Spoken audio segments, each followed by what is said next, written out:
katika yale yaliyokuwepo tangu zama za bwana mtume Muhammad alayhi salatu wassalam.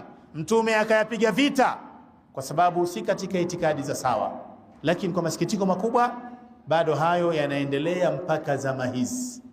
Ni itikadi ya kuamini kwenye mikosi, katika lugha ya kisheria inaitwa at-tashaum au at-tiyara.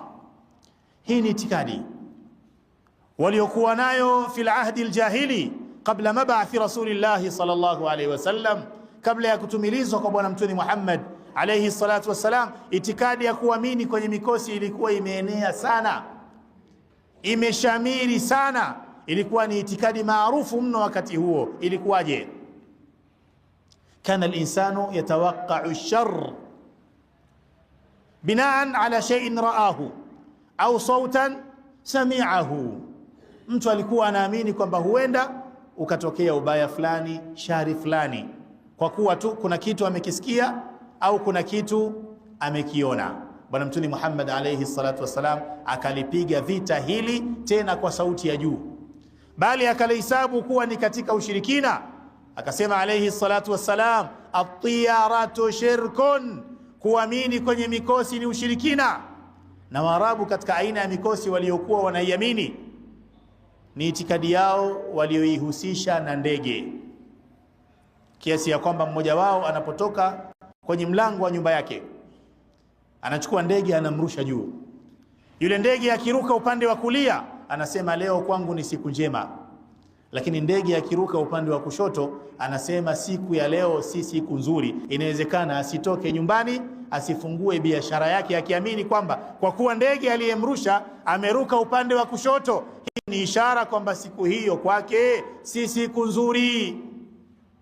Akasema alayhi salatu wassalam, katika kuwakataza Waislamu kuwa na itikadi hii na imani hii, la adwa wala tiyara wala hama wala safar. La adwa, tusiamini katika maradhi ya kuambukiza. Aliyekadiria magonjwa kwa huyu wa awali ni Allah, na aliyekadiria magonjwa kwa huyu wa pili pia ni Allah. La adwa. Lakini kadhalika akasema wala tiyara, wala tusiamini kwenye mikosi kupitia ndege. Wala hama, wala tusiamini kwenye mikosi kupitia bundi. Wala safar, wala tusiamini kuwa mwezi wa Safar ni mwezi wa mikosi, ndio mwezi ambao tupo ndani yake, mwezi unaofuata baada ya kumalizika kwa mwezi wa Al-Muharram. Mwezi huu wa Safar ni katika miezi ambayo Waarabu wakati huo walikuwa wanaamini kuwa ni mwezi mbaya, ni mwezi wa shida, ni mwezi wa mikosi. Bwana Mtume Muhammad alayhi salatu wasalam akawarekebisha kwenye itikadi hii, akawaambia wala safar. Katika tafsiri za baadhi ya wanazuoni wamefasiri hivi, wala safar, wala hakuna kuamini mikosi katika mwezi wa Safar. Kwa nini? Kwa sababu kila kinachotokea ni kwa kadari ya Allah azza wa jalla, ni kwa mpango wa Allah azza wa jalla. Mwezi wa Safar haujawa mwezi maalum ili ufasiriwe kuwa ndio mwezi wa mikosi, ndio mwezi wa ajali, ndio mwezi wa masaib, kama ambavyo katika zama zetu hizi wapo watu wana itikadi inayofanana na itikadi hii, japo sio katika mwezi wa Safar, ni katika mwezi wa Disemba. Imezoeleka jamani kusikika mwezi wa Disemba mwezi wa ajali, mwezi wa Disemba mwezi wa matatizo. Lakini kweli mwezi wa Disemba ni mwezi wa matatizo, mwezi wa masaibu, mwezi wa ajali, au matatizo wanayo watu kwa yale wanayoifanya katika mwezi wa Disemba? Kwa sababu kama ni ajali barabarani zinasababishwa nyingi na ulevi. Watu wakilewa Disemba watasababisha ajali, wakilewa Januari watasababisha ajali. Kwa hiyo Disemba haina dhambi, ni mwezi kama ilivyo miezi mingine. Yanayotokea ndani ya Disemba na nje ya Disemba yote ni kwa kadari ya Allah azza wa jalla, lakini kama binadamu lazima uchukue tahadhari. Kwa hiyo itikadi hii ya kuamini kuwa mwezi wa Safar ni mwezi wa mikosi walikuwa nayo watu kabla ya kutumilizwa kwa Rasulullah sallallahu alayhi wa alihi wasallam. Bwana mtume akaja kupiga marufuku. Ndugu zangu katika imani, mpaka zama hizi bado kuna baadhi ya jamii tena za Kiislamu wanaamini kwenye mikosi, ima kwa watu watakaowaona mwanzo wa siku yao, au kwa ndege watakaowaona pia mwanzo wa siku yao. Kuna baadhi ya watu akitoka nyumbani kwake akakatiza mbele yake kiumbe mweusi, awe paka au awe mbwa, anaamini kwamba siku hiyo kwake ni siku mbaya.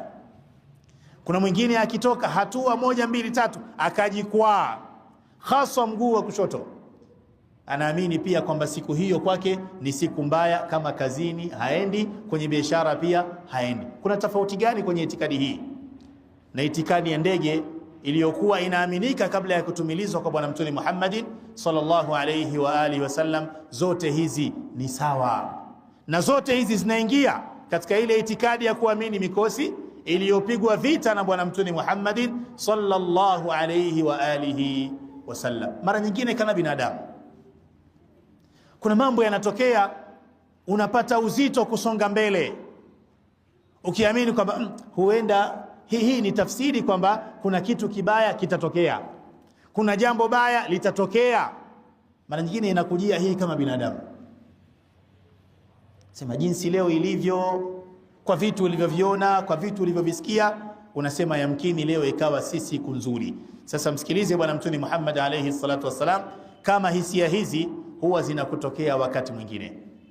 Qala alayhi salatu wassalam, man raddathu at-tiyaratu an hajatihi faqad ashrak, yoyote ambaye ataacha kufanya lake, ataacha kuendelea na mambo yake kwa sababu ya kuamini mikosi, faqad ashraka, huyo ameingia kwenye ushirikina. Ni maneno ya Mtume alayhi salatu wasalam. Bimaana usisite kufanya lako kwa itikadi hii ya mikosi, ima kwa habari uliyoisikia, kwa kitu ulichokiona, au kwa namna nyingine yoyote. Man raddathu at-tiyaratu an hajatihi faqad ashrak, anasema alayhi salatu wasalam, yoyote atakayerudishwa nyuma na kufanya jambo lake kwa kuwa tu anahisi kuna mikosi fulani inamnyemelea, huyo ameingia kwenye ushirikina. Abdullah ibn Mas'ud radiyallahu ta'ala anhu hapa akaweka kibwagizo akasema, wama minna walakin Allah yudhibuhu bitawakkul. Wama minna, katika hali ya kawaida hakuna yoyote kati yetu isipokuwa wakati mwingine anapata hisia hizi kibinadamu tu. Akasema walakin Allah yudhibuhu bitawakkuli, lakini Allah azza wa jalla anaondoa hizo hisia na huo wasiwasi kwa wewe kumtegemea Allah azza wa jalla, ukweli wa kumtegemea. Na maana ya kumtegemea Allah azza wa jalla anakokukusudia Abdullah ibn Mas'ud utakuelewa ukirudi kwenye kauli ya Allah azza wa jalla, washawirhum fil amr fa idha azamta fatawakkal ala Allah. Anaambiwa Mtume Muhammad alayhi salatu wasalam, washawirhum fil amr, shauriana na watu wako kwenye mambo yenu, jambo la vita au mambo mengine.